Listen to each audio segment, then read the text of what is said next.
The founder and general superintendent of the Deeper Christian Life Ministry, Pastor William Kumuyi, has advised the electorates across the country to consider their future and vote for credible candidates in the 2023 elections. Kumuyi gave the advice while speaking to newsmen in Kana local government area of Rivers State ahead of the Deeper Life Bible Church week-long crusade in the area. The global crusade themed Supernatural Freedom Through Christ would hold at the Birabi Memorial Grammar School, Bori. The cleric called on those in the corridors of power to be fair to the electorate and abide by the tenets of democracy in order to be at peace with themselves and the people. The cleric emphasized the need for a peaceful atmosphere that will give the electorate the chance to freely choose those they want to lead them, even as he stressed the need for the country to remain united.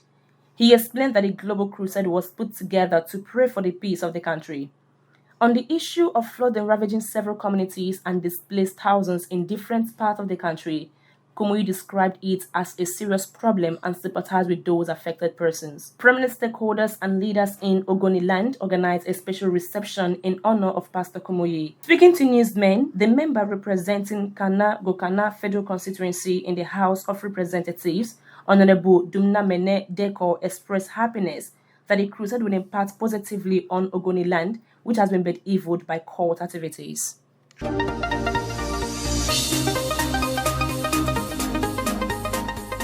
The Lagos State Governor, Mr. Babajide Sanwo-Olu, is currently presenting 2023 appropriation bill to the State Assembly. The governor on Thursday stands before the Assembly as he defends the proposed budget for 2023. During the presentation, Sanwo-Olu said the new Blue Line and Red Line rails would commence operations by the first quarter of 2023. He noted that the new rails would generate thousands of jobs upon their commencement of service. The Assembly is expected to scrutinize the proposed budget.